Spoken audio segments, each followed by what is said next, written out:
salle est pleine pour ce sujet du financement de l'innovation au niveau français. Un sujet évidemment important pour les nombreuses entreprises présentes sur l'université d'été de la e-santé. Donc je me présente rapidement, Jean-François Menudet, je vais modérer cet atelier. Je travaille pour le Cluster iCare, qui est une association en région Rhône-Alpes qui fédère des acteurs des technologies de santé, donc du dispositif médical jusqu'à la e-santé, des entreprises, des laboratoires de recherche et des structures de santé, que ce soit des hôpitaux ou des médecins de ville ou des structures de santé associatives, qui toutes sont impliquées fortement, on le voit en Rhône-Alpes, on le voit dans beaucoup de régions de France, sur des projets qui demandent des fonds pour démarrer, pour se lancer, des fonds pour les entreprises, des fonds aussi pour financer les acteurs de santé qui ont besoin d'un coup de pouce pour faire ça souvent en plus de leur métier quotidien. Et donc on a aujourd'hui autour de la table pour discuter de tout ça, alors non pas trois comme prévu, mais les deux acteurs du financement. En effet, on a donc Monsieur Bution de la Direction Générale des Entreprises qui a pour raison personnelle dû annuler sa participation, mais bon, plutôt pour un heureux événement, on va dire que c'est plutôt une bonne nouvelle.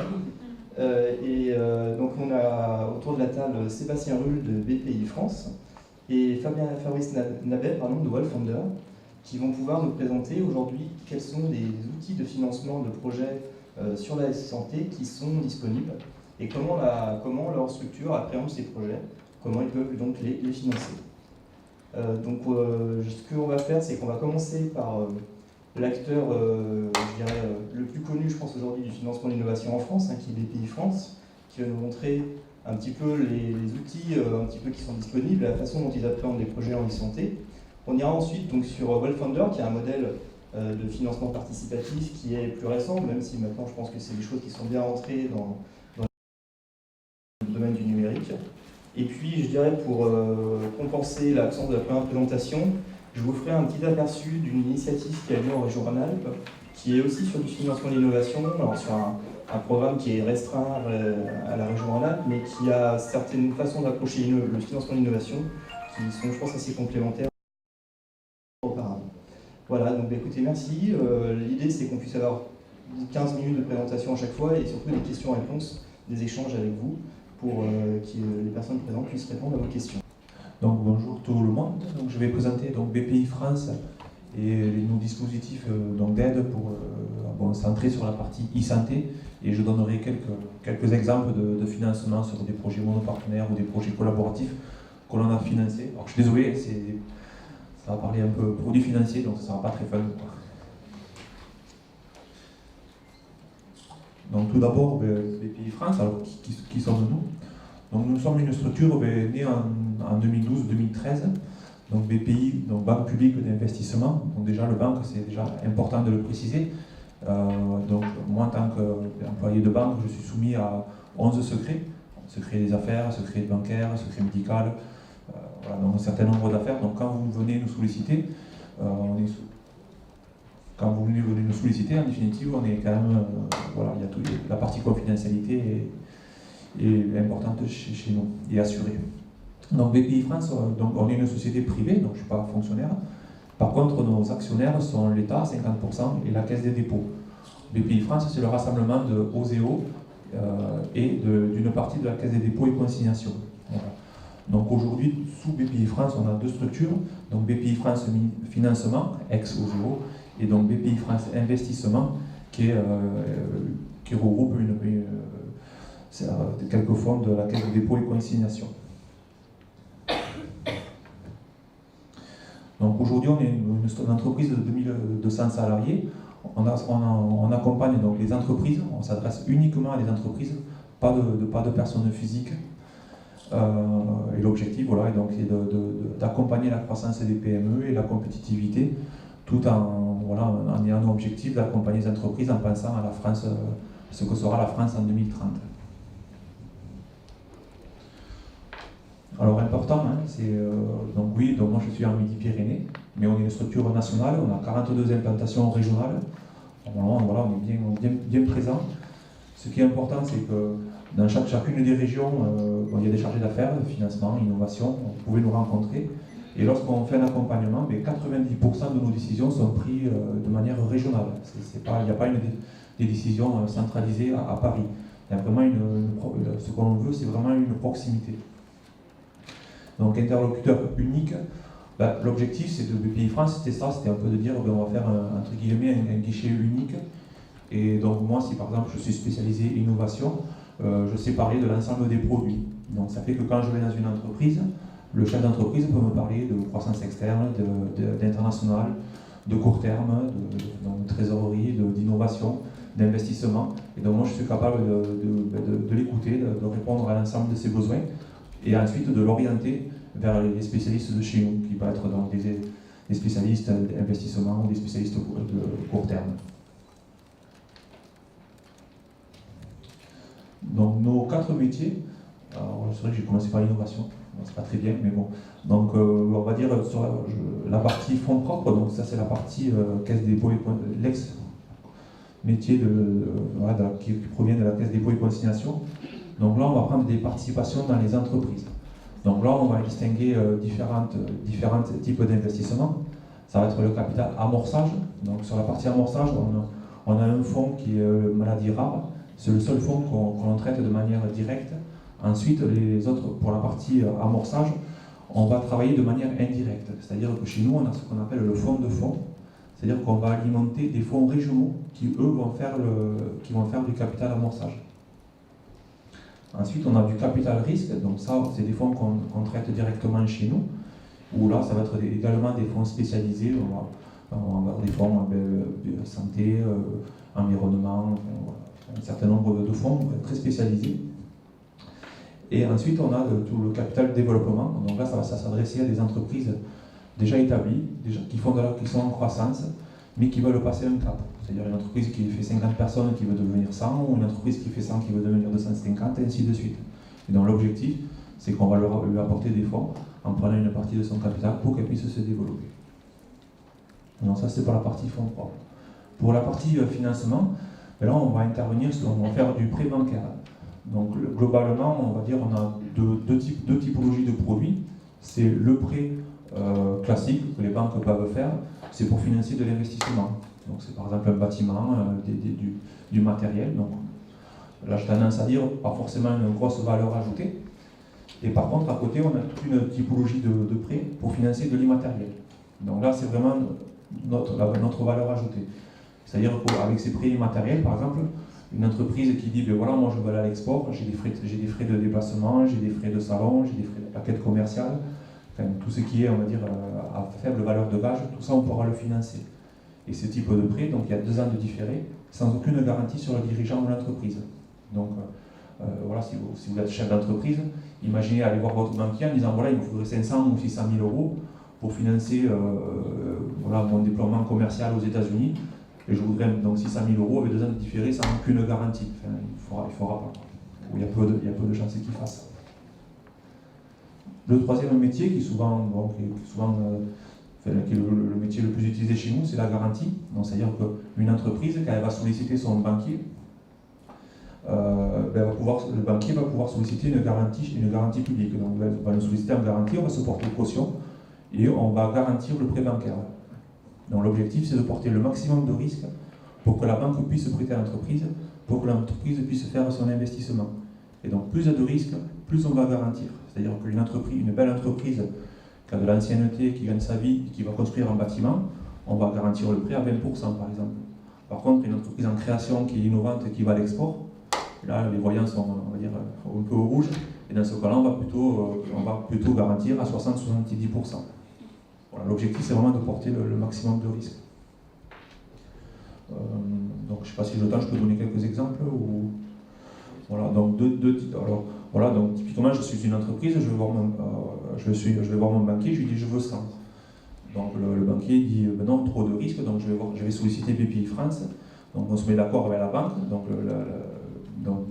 la banque met 50, nous on met 50, donc déjà le risque de la banque est divisé par 2. Et ensuite, en plus, sur ces 50, elle va nous demander la garantie. Donc au final, l'entreprise, elle a ses 100, mais c'est nous qui portons le maximum de risques. Après, autre exemple, c'est l'entreprise qui va dire, par exemple, je suis en pleine croissance, je vais construire une nouvelle unité de production, donc il me faut 10 millions d'euros. Donc elle met tous les banquiers autour de la table, ils disent, bon, ok, le pôle bancaire dit, ok, pour 10 millions d'euros, pas de souci. Et puis quand on avance dans le financement, le chef d'entreprise va dire, en gros, il me faut 4 millions pour le bâtiment, 4 millions pour les équipements, et puis j'ai 2 millions de BFR. en gros, ben voilà, du temps que je fasse construire le bâtiment, que je mette en place les équipements, que j'approvisionne, que je produise, que je livre et que je touche l'argent, donc voilà, 2 millions de BFR.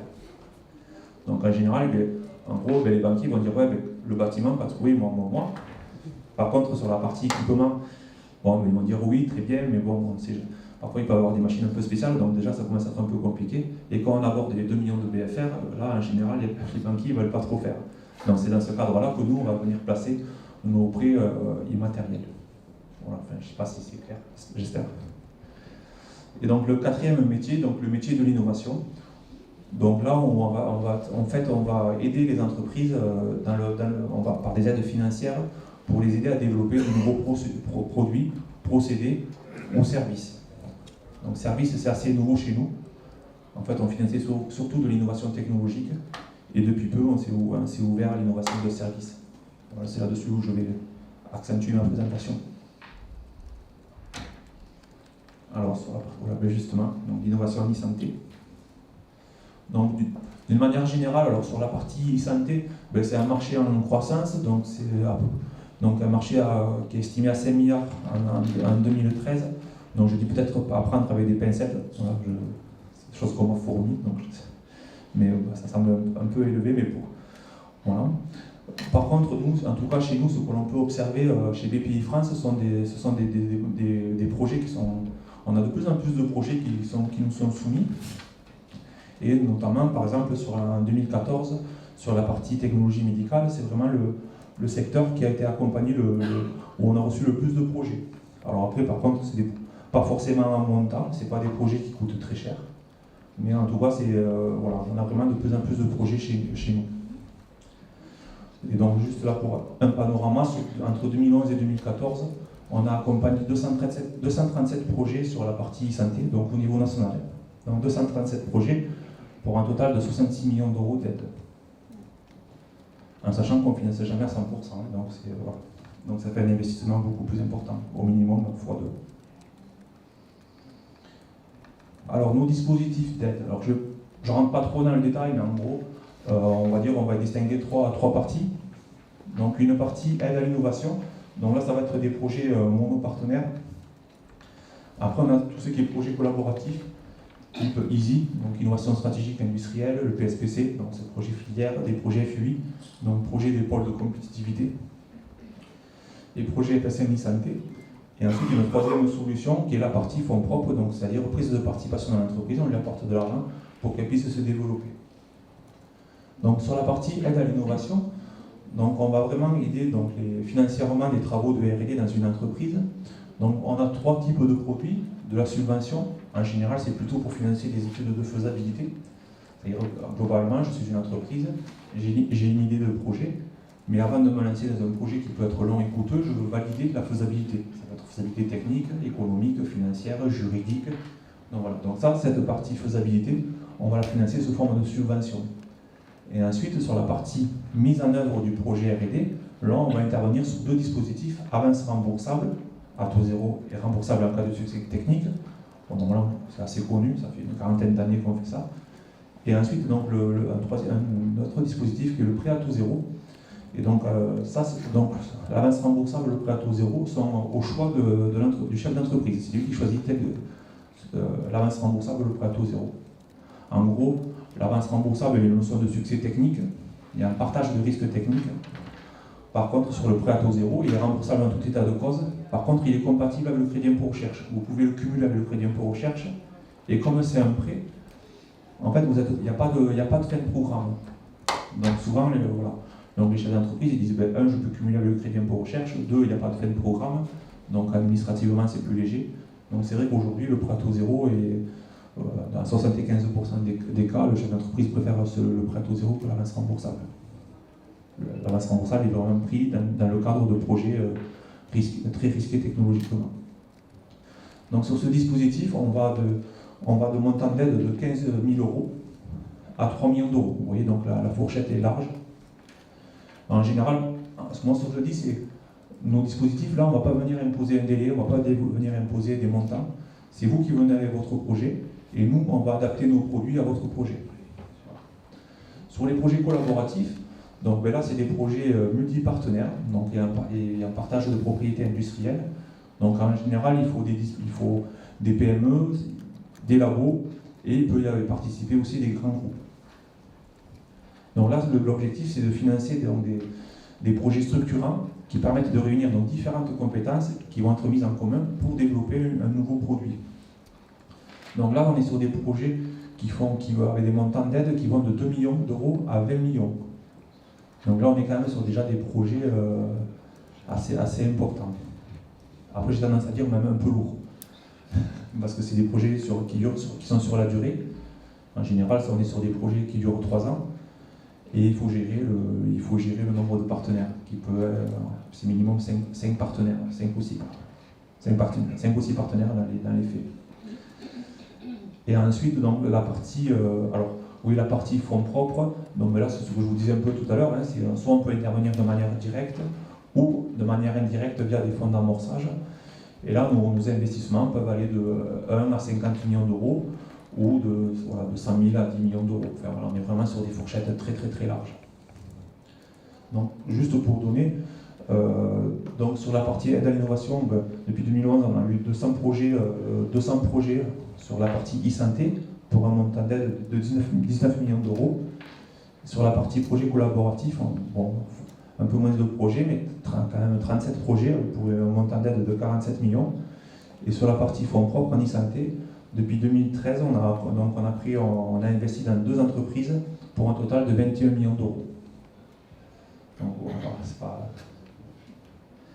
là, c'est du volume, et là-bas pas trop. Mais par contre, on a des montants plus élevés. Alors sur la partie innovation et point d'attention, en gros, nous, sur les projets e-santé, on va, de manière générale, de toute façon, on va regarder sur on va axer l'innovation sur la partie culturelle, c'est-à-dire le taux d'adoption des solutions. C'est vrai qu'aujourd'hui, il y a des systèmes, c'est vrai qu'on rencontre beaucoup de projets e-santé, mais d'un autre côté, ils ont parfois du mal à être mis en œuvre, parce que voilà, ils ont du mal à se faire adopter. Après, il y a la partie vérotechnologique. Où on va être sur la partie objets connectés, sécurité des réseaux, le big data. C'est vrai que là, c'est quand même un enjeu aussi dans la partie santé. Et ensuite, bien sûr, tout ce qui est verrou réglementaire ou nouveaux modèles économiques. Donc pour nous, tout ça, c'est assez nouveau. Avant, on faisait vraiment que du verrou technologique. Aujourd'hui, on a ouvert l'innovation au culturel, réglementaire et au modèle économique. Alors sur les points d'attention, globalement, nous, d'une manière générale, quand on est sollicité, on va toujours regarder 5 points. C'est ça qui est vraiment important. On va regarder l'équipe, le technique, le juridique, l'économique, c'est-à-dire le marché, et le financier. Et c'est là-dessus où on va vraiment axer notre décision. Après, voilà, ce qu'on va regarder sur un peu plus un point d'attention, c'est qui sont les utilisateurs, qui sont les payeurs, est-ce qu'il y a des verrous culturels. Bien sûr, on va regarder le couple client, le produit-marché. Et après, voilà, ce qui est important, c'est comment va s'insérer la solution dans le système de santé, qui va, bien sûr, comme j'ai dit, qui va le payer. Et ensuite, la stratégie commerciale de l'entreprise pour atteindre ce marché. Donc, quelques exemples. Donc, alors sur la partie haute, ce sont des projets collaboratifs type FUI. Donc c'est des projets pôle de compétitivité. Donc là, donc trois exemples. Donc vous avez en haut donc les partenaires qui peuvent être des. Alors ça c'est des projets qui sont affichés au niveau des pôles de compétitivité. C'est pour ça qu'on peut qu'en parler. Donc voilà, donc des partenaires qui peuvent être dans le cadre des entreprises. Vous voyez, dans le cadre de Picado, on rencontre Altran, grands groupes, des académiques ou des PME. Donc là, j'ai pas les montants, mais globalement, on est quand même sur plusieurs centaines de milliers d'euros, voire plusieurs millions. Donc on a par exemple Mélanotonic, qui développe des solutions pour les dermatologues de dépistage précoce du mélanome. Il y a des smartphones et des tablettes numériques. On a donc Picado, qui développe et teste les premiers systèmes opérationnels de domomédecine multipathologie, voilà, pour une prise en charge à domicile. Et donc Patient Genesis, voilà, l'objectif étant de développer une plateforme de e-formation innovante de création de cas cliniques dans un environnement 3D. Voilà. Et ensuite, donc, la partie projet monopartenaire, où là on est intervenu plutôt en avance remboursable, on est sur des montants voilà, donc ça peut être des petits projets, hein, enfin, pour nous petits, qui vont avec des aides qui vont à 180 000 euros, mais on peut monter sur des aides beaucoup plus conséquentes, autour de 1 million d'euros. Bon, je vous laisse regarder les sujets. Et donc là, voilà deux sociétés sur lesquelles nous sommes intervenus en investissement. Donc, WeThings, je pense que c'est assez connu, où donc là, on a injecté 11 millions d'euros. Et la partie volume 10, où on a injecté 10 millions d'euros en avril 2014. Voilà,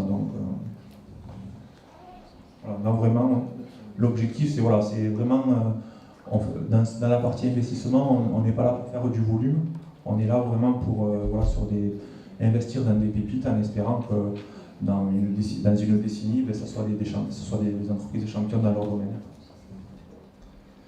Voilà, je vous remercie. Voilà, et surtout j'espère avoir beaucoup de questions.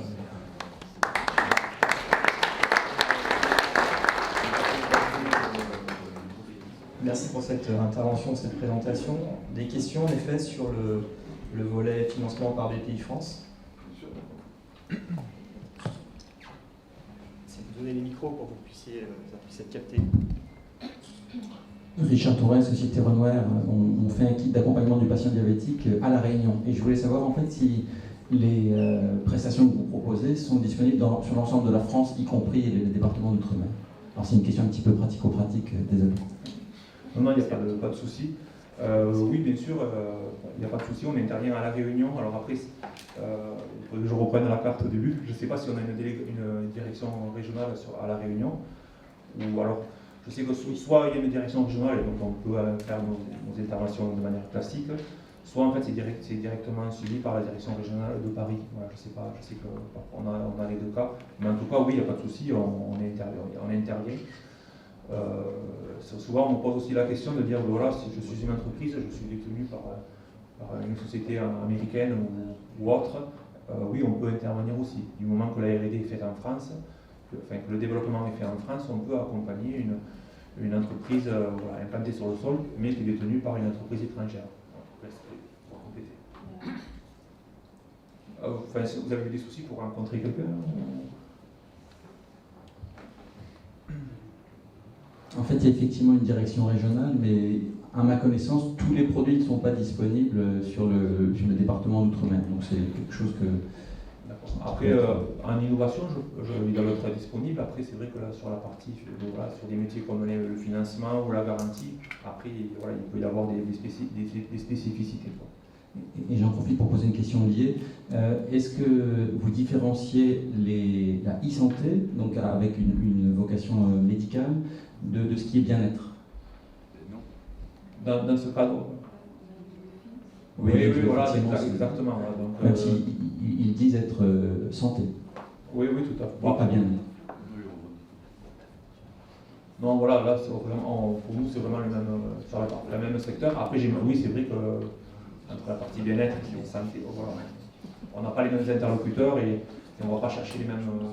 Souvent, on demande des contrats ou des partenariats. C'est sûr que quand on voit les deux projets, c'est pas du tout les mêmes partenariats, c'est vraiment différent. Oui, moi j'avais une question concernant les subventions des projets d'innovation. C'est sur quelle base? 50%, 40%, ça dépend. Non. Globalement, si vous êtes, on va distinguer déjà la typologie d'entreprise. Est-ce que vous êtes une PME ou une ETI? Voilà. Si vous êtes une PME au sens européen du terme, on peut monter jusqu'à 52%. Voilà. Donc on dit jusqu'à, c'est-à-dire que souvent les entreprises disent que voilà, j'ai un dossier donc j'aurai 50%. Donc, voilà.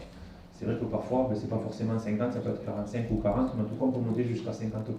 Voilà.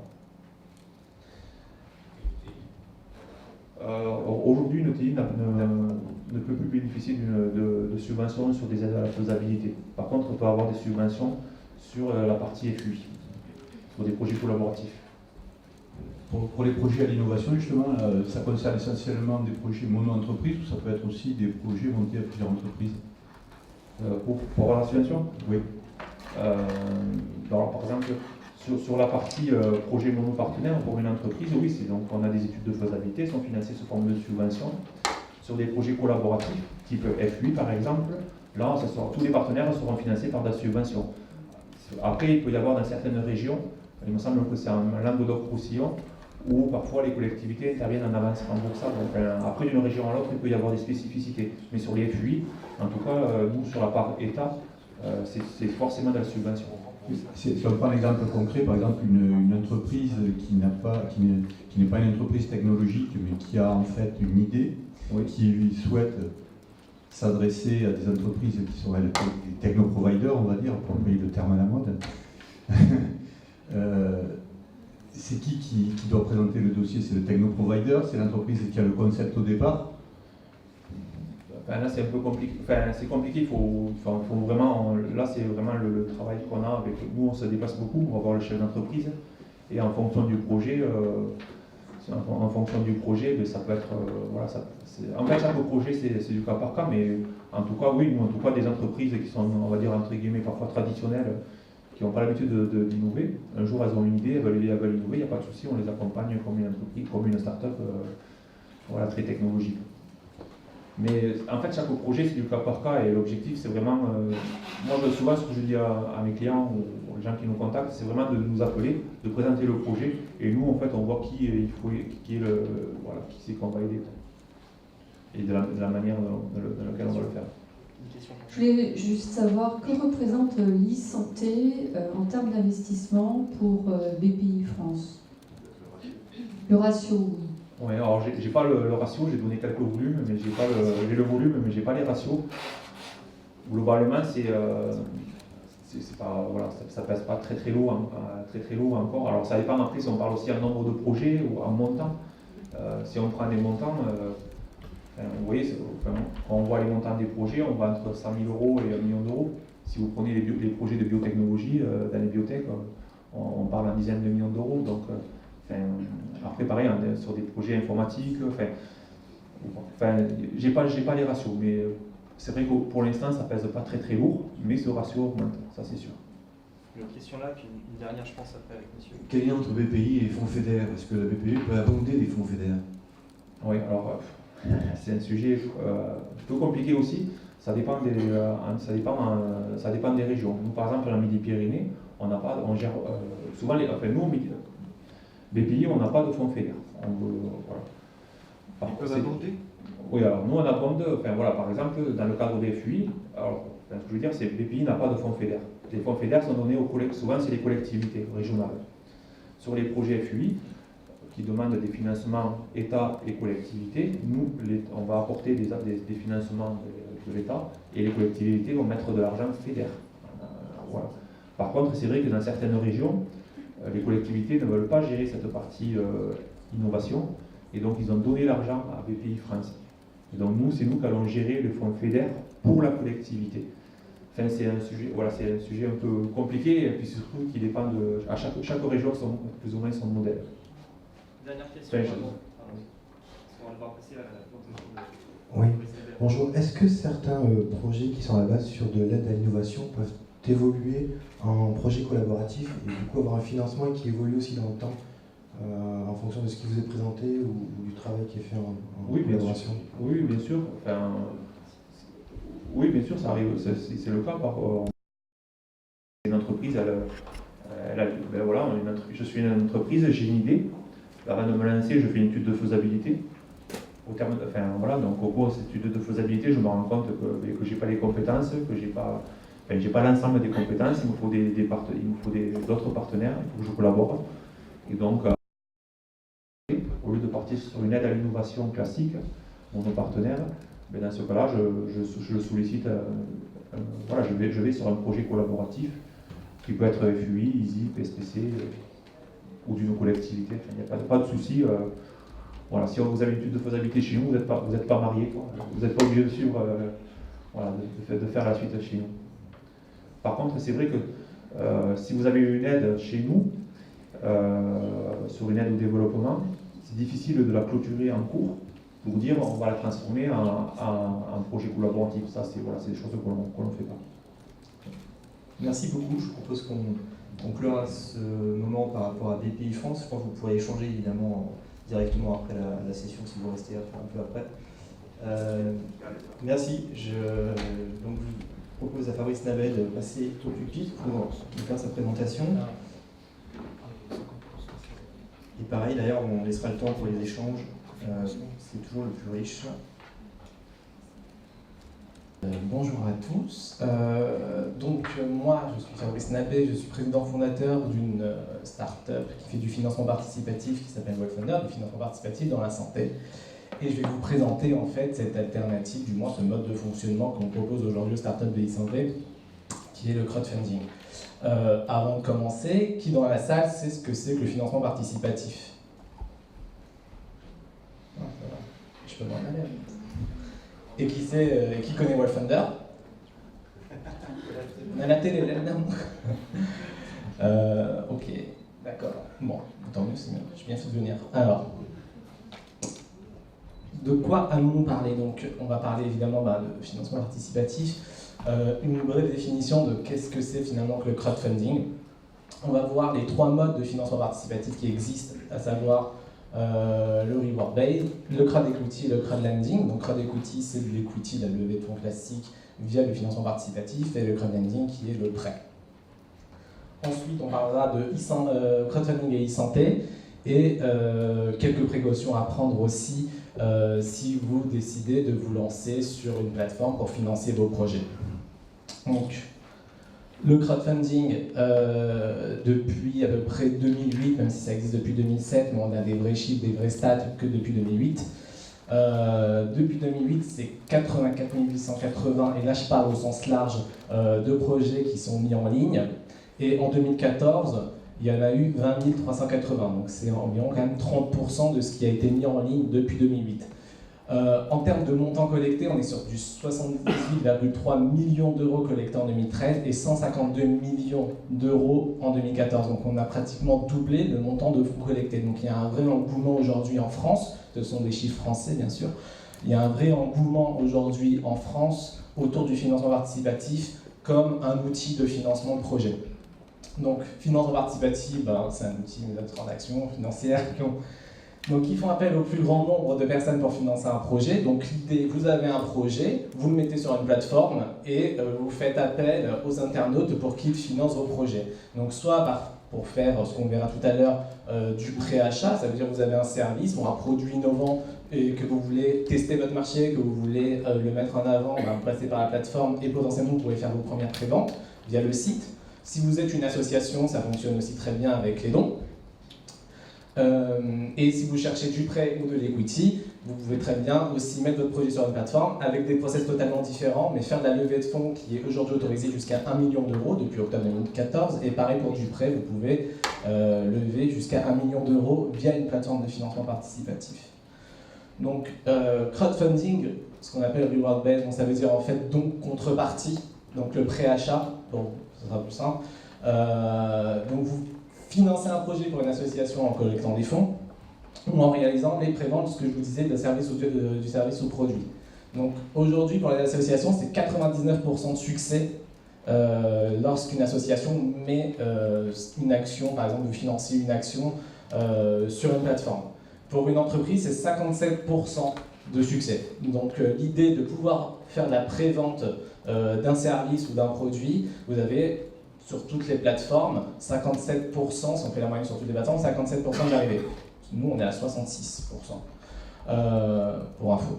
Et 4,7 millions d'euros de collectés en 2014 pour les associations, et 33,5 millions d'euros collectés en 2014 pour les entreprises. Donc, c'est pas, contrairement à ce que l'on peut penser, qu'on voit certaines plateformes généralistes, on peut faire de vraies actions de com sur une plateforme de financement participatif et on peut vraiment lever de l'argent et faire décoller un business grâce au financement participatif. C'est pas le gadget, c'est pas quelque chose qui est à la mode et qui va potentiellement mourir dans, on va dire, 3-5 ans.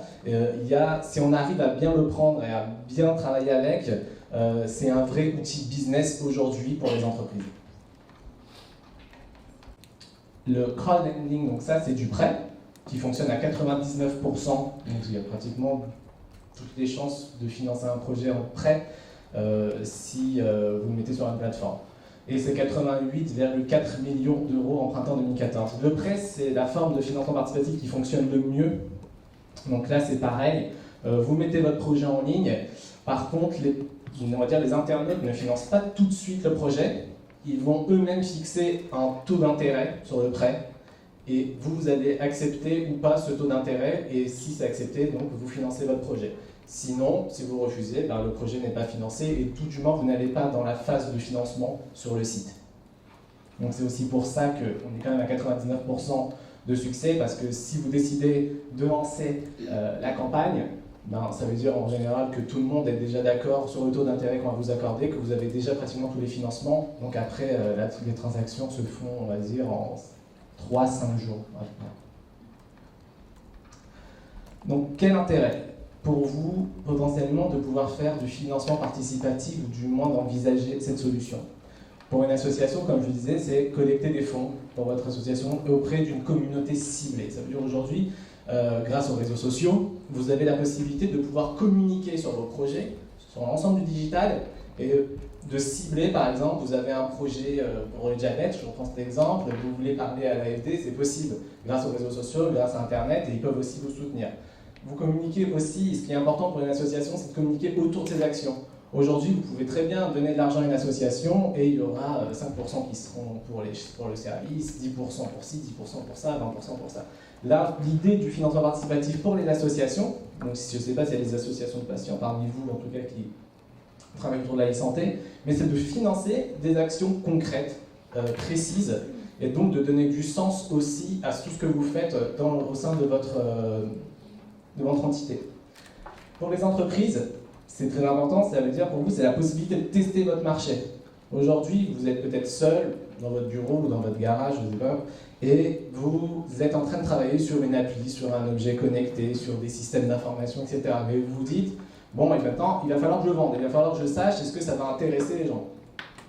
Donc, soit vous rédigez un dossier études de marché, aller chercher des chiffres sur Internet, vous allez peut-être même à la banque, à la BNF, chercher toutes les stats qui existent, ou alors vous dites, je vais mettre mon projet en ligne, s'il est protégé bien sûr avec les brevets et tout ce qu'il faut, ça c'est important, pour tester le marché. Ça veut dire aujourd'hui vous allez avoir la possibilité de mettre le projet en ligne et d'avoir des feedbacks des utilisateurs qui vont vous dire, ah, l'application moi je l'utiliserai bien, mais il manque peut-être cette fonctionnalité là, par exemple. Ou alors, oui, j'achète, je précommande le service ou je précommande le produit. Ce qui va montrer vraiment l'engouement du public pour votre produit. Donc c'est un test marché, j'ai envie de dire, en temps réel. Et ça vous donne aussi une meilleure vue sur l'état d'avancement de votre produit ou de votre application et de pouvoir orienter le tir par rapport à ça. Donc optimiser votre service et votre produit, c'est ce que je vous disais tout à l'heure, donc c'est avoir le feedback utilisateur. On a déjà eu nous un projet, une application, et les potentiels utilisateurs du moins disaient, moi j'aurais bien voulu avoir cette fonctionnalité-là, j'aurais bien voulu avoir celle-là, ça me servira à ça, et ils ont pu réorienter en fait leur cahier des charges et pouvoir produire une application vraiment meilleure que ce qu'elle était à la base. Et bien sûr, évidemment, communiquer autour de votre projet, parce que ça, on ne dira jamais assez, aussi ce qui fait le succès de toute start-up qui veut se lancer, même si vous avez la super techno, même si vous avez super truc révolutionnaire, si vous ne communiquez pas, s'il n'y a pas bon market, malheureusement, ça ne passera pas forcément.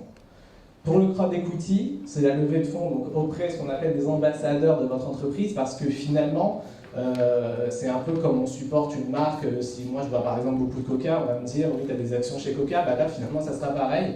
Moi je vais beaucoup utiliser votre service, votre produit, et quand on me demandera, mais tu as des actions dans cette entreprise, bah, je dirais oui, j'en ai. Donc là, c'est vraiment avoir ces ambassadeurs qui pourront aussi, eux, parler de votre entreprise à d'autres personnes et de pouvoir donc créer ce fameux réseau que peut apporter le financement participatif. Communiquer autour de votre société, ça c'est toujours pareil, et challenger votre projet et accéder rapidement aux capitaux. Donc, comme je vous expliquais, l'idée c'est aussi de challenger votre projet. Le financement participatif, c'est pas quelque chose de simple, on met un projet en ligne et l'argent il vient. C'est vraiment quelque chose où il faut avoir un gros travail de communication, où il faut vraiment se donner les moyens d'intéresser les gens pour qu'ils financent le projet. Donc il y a vraiment ce gros travail-là de toujours pousser, toujours aller un peu plus loin dans la réflexion autour de ces idées. Et pour le crowdfunding donc en prêt, donc c'est une alternative aux banques, parce qu'aujourd'hui une banque ne va pas forcément financer la réalisation d'un site, la réalisation d'une appli. Moi j'ai essayé, il m'a dit non, donc il m'a dit que ça sert à rien que j'aille voir ailleurs parce que c'était non aussi. Et là l'idée du prêt finalement sur le financement participatif est intéressante, parce que là vous pouvez très bien recueillir ces fonds pour pouvoir développer votre application et rembourser après derrière selon les conditions de la plateforme. Et toujours pareil, on communique toujours autour de son projet et on a un accès, alors quand je dis accéder rapidement aux capitaux, c'est que de manière générale, comme tout passe par Internet, les transactions se font plutôt rapidement et en sécurité bien sûr. Donc il n'y a pas de délai d'attente, de contrôle, etc. Donc ça c'est un peu la slide warning, parce qu'il faut faire super attention qu'on est sur du financement participatif. Il faut faire attention au choix de la plateforme. J'ai tendance à dire que c'est pas la plateforme qui fera que votre projet sera un succès, mais ça sera plutôt vous, peu importe la plateforme où vous serez, qui ferez en sorte que votre projet va fonctionner ou pas. C'est pas parce que ça sera Kickstarter et vous allez vous dire bah, tiens, je vais lever $1 million comme l'a fait par exemple les Lima, etc. Ça fonctionne pas du tout comme ça. Ça veut dire si vous vous impliquez pas vraiment dans le projet, ça ne marchera pas, que ce soit Kickstarter, Indiegogo ou autre. Et c'est pas du financement facile, c'est un travail de longue haleine, c'est un travail de tous les jours, c'est-à-dire à partir du moment où vous dites je vais faire du financement participatif, la phase en amont de réflexion autour de toute la stratégie de votre campagne est très importante. Ça veut dire qu'il faut vraiment réfléchir avant, se dire qui je vais viser, comment je vais m'y prendre, comment je vais communiquer, etc. C'est un vrai plan de com finalement. Donc il y a vraiment tout ce travail de communication à faire. Il ne faut pas se dire je vais faire une campagne de financement participatif, c'est l'argent qui va venir facilement, je vais mettre mon projet en ligne et je vais attendre que ça se passe parce qu'en règle générale ça ne marche jamais. Donc, pour ça que je disais, donc, préparez-vous, il faut vraiment avoir cette préparation, réfléchissez au marketing, réfléchissez à la stratégie, posez bien les choses, dites-vous, est-ce que déjà je peux récolter un petit peu d'argent auprès de mon cercle proche, faire un peu de love money, pour pouvoir un peu amorcer la pompe, c'est vraiment comme ça que ça fonctionne. Donc l'idée, si vous voulez vraiment lever beaucoup d'argent sur le financement participatif, c'est mobiliser déjà les gens autour de vous. Si les gens autour de vous y croient, les autres y croiront aussi. Investissez-vous, donc ça c'est tout au long de la campagne, mettre de l'actualité, communiquer, en parler aux gens, aller dans des conférences comme on fait ici, pour parler de votre campagne, pour dire voilà, je suis en train de faire quelque chose, je suis en train de monter un truc, je fais une campagne de financement participatif, regarde si ça peut t'intéresser, c'est à partir de 5 € de manière générale sur le dos contrepartie, donc c'est, comme on dit, c'est vraiment, même les petits montants au fur et à mesure, ben, vous pourrez atteindre facilement un objectif que vous souhaitez atteindre, que vous vouliez. Donc assurer un suivi, ce qui est très très important aussi, que ce soit aussi pour votre, d'un point de vue responsabilité, mais aussi par rapport à l'image que vous voulez donner aux gens qui ont cru en vous et qui ont mis de l'argent sur vous, c'est de donner un suivi. Ça veut dire vous avez levé de l'argent, de dire bah voilà, on est en phase de prototype, on est en phase de test, on est en phase de premier client. Ça veut dire ces personnes qui ont mis de l'argent avec vous participent vraiment à l'aventure et l'idée c'est de continuer à entretenir cette relation que vous avez avec eux. Et ne pas couper court une fois que vous avez eu l'argent, peut-être même livrer vos contreparties et dire bon merci de m'avoir aidé et au revoir. Non, ce sont des gens qu'il faut fidéliser parce que ça va être un peu votre noyau fédérateur autour de votre projet. C'est eux aussi qui vont vous aider demain à vendre X unités de votre produit, X unités de votre service. Donc aujourd'hui, si je dois prendre des études de cas que j'ai prises sur la plateforme, des projets en cours de financement. Aujourd'hui, on a un projet qui s'appelle Pilup, donc qui est un objet connecté, qui est une aide à l'observance, qui a gagné d'ailleurs un prix sur un événement au début d'année. Là, l'idée pour eux, c'est d'utiliser la plateforme comme un canal de distribution de leurs produits Pilup. Ça veut dire aujourd'hui, je vais sur la plateforme, je peux précommander le produit pour me financer et donc financer ma première unité de production. Et on a un autre projet qui est une application mobile qui a été développée par un chirurgien, qui est un projet suisse, et là qui recherche de l'argent pour pouvoir obtenir son marquage CE. Donc c'est des projets qui sont très intéressants, qui est plus dans le milieu, celui-là hospitalier avec les infirmiers, mais l'idée c'est aussi de pouvoir présenter des projets qui ne sont pas forcément que pour du grand public, mais aussi B2B, entre guillemets, ça veut dire qu'il va s'adresser directement aux professionnels de santé.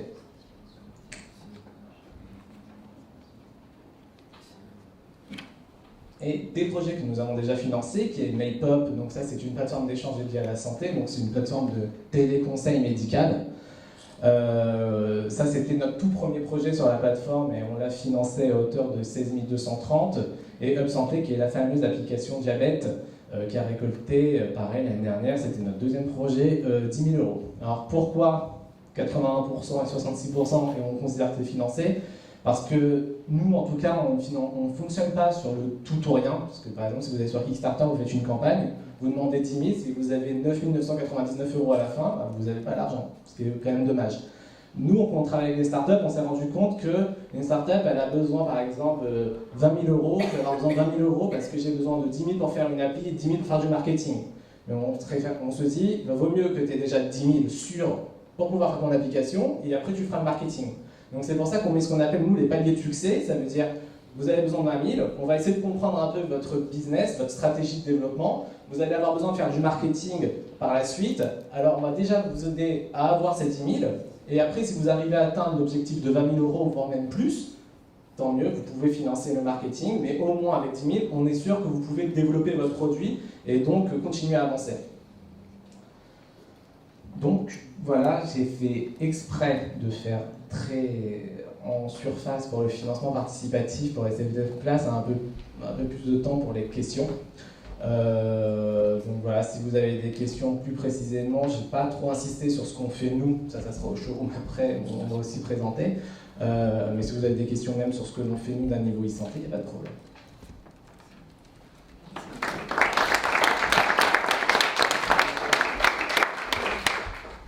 Est-ce que vous avez des questions en effet sur ces règles de financement?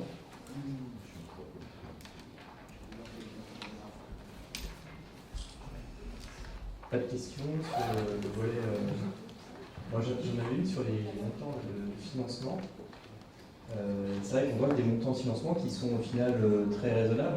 Je ne sais pas, à 10 000 euros, quelques milliers d'euros, on va dire.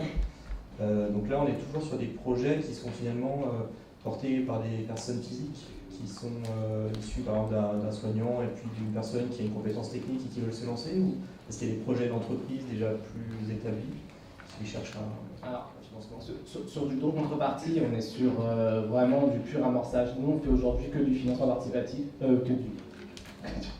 que du don contrepartie, pardon. Don contrepartie, en moyenne, on arrive à lever environ 5 000 euros. Il y a le preuve equity qui permet de lever jusqu'à 1 million d'euros. Nous, on a déjà par exemple des projets mais qui sont très orientés biotech, medtech.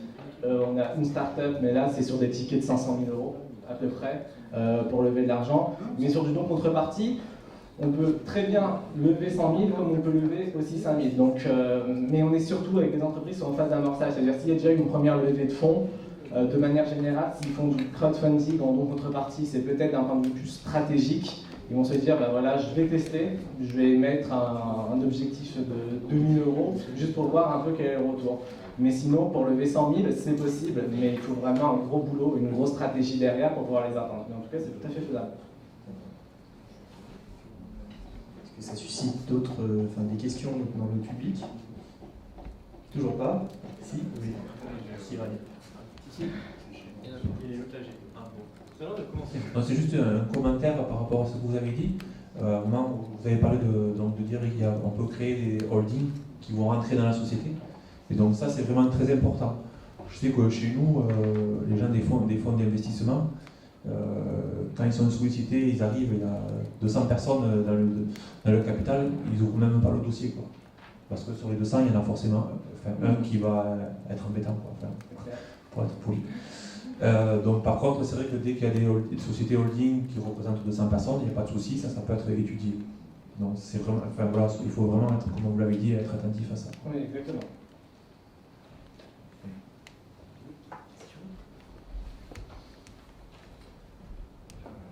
Oui, bonjour, moi je suis créateur d'une société. Votre système de financement participatif, c'est donc du don contre un cadeau, disons les choses comme elles sont, c'est ça? Oui, moi je suis pas forcément open pour les cadeaux. Ça veut dire quand j'ai un porteur de projet qui me dit pour 5 €, je lui envoie une carte postale et lui dire merci. Il vaut mieux éviter et économiser ton argent dans les cartes postales.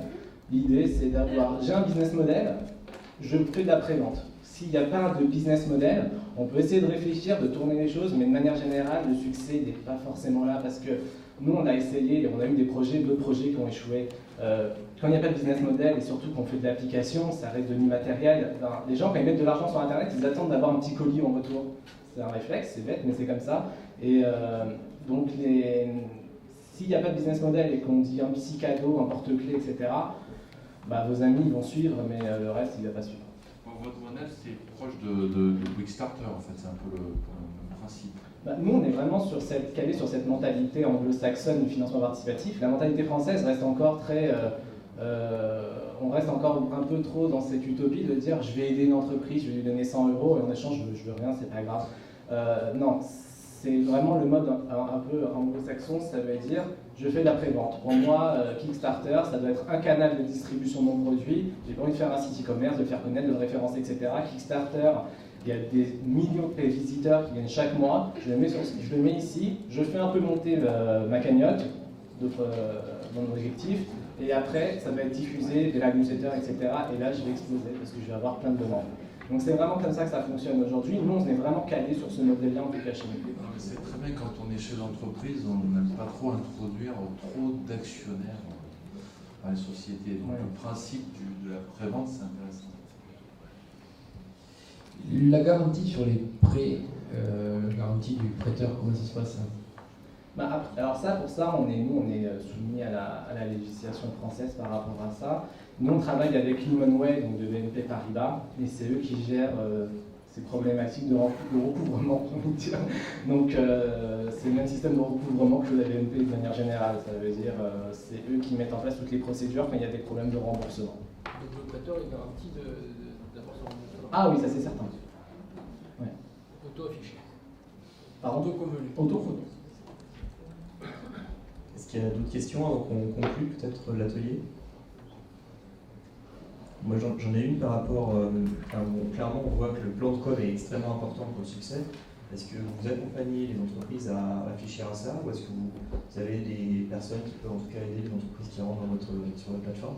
Je vous pose la question, je vais approfondir. Alors nous, chez Wealthfunder, on a des services d'accompagnement, que ce soit sur le marketing, sur la stratégie, sur la partie financière et sur la partie réglementaire. Donc nous, on est une plateforme, on est la première plateforme française qui finance des projets de santé. On met vraiment le médecin, nous, au cœur de notre dispositif. On a quand même un taux d'acceptation de dossier qui est seulement de 15%. Là où les plateformes vont chercher le volume, nous, on va chercher plutôt la qualité. Donc il n'y a pas beaucoup de projets sur la plateforme parce qu'on rejette 85% des dossiers que l'on reçoit. Non pas parce qu'ils sont mauvais, mais parce qu'il n'y a pas d'éthique médicale, parce qu'on a reçu des projets de clonage humain ou des trucs comme ça. Enfin, c'est un peu ça. Et on rencontre des gens un peu spéciaux, c'est ça qui est bien aussi. Et on fait vraiment attention finalement aux projets que nous on met en ligne. Donc il y a cette histoire de caution médicale qui est très importante, l'éthique médicale, qui est une équipe solide derrière. Et là je parle juste pour le don contrepartie évidemment, on ne va pas demander forcément un business plan. Et après, par rapport à l'accompagnement, on fait de l'accompagnement marketing. Donc moi, je viens du monde de la communication, donc je fais de l'accompagnement marketing et mes associés s'occupent de la partie financière, de la partie stratégique et réglementaire. Parce que quand on parle de e-santé, on parle beaucoup aussi des data de santé et la sécurité des data de santé est très important. Si nous, on a un projet qui ne veut pas prendre en compte cette problématique-là, qui dit « moi, les data de santé, je m'en fiche », nous, on n'accepte pas. Donc, à minima, on peut l'accompagner pour lui dire « voilà, il y a tel hébergeur, voilà la procédure à suivre », on l'accompagne, mais si vraiment on voit qu'il est réticent, on n'accepte pas le projet.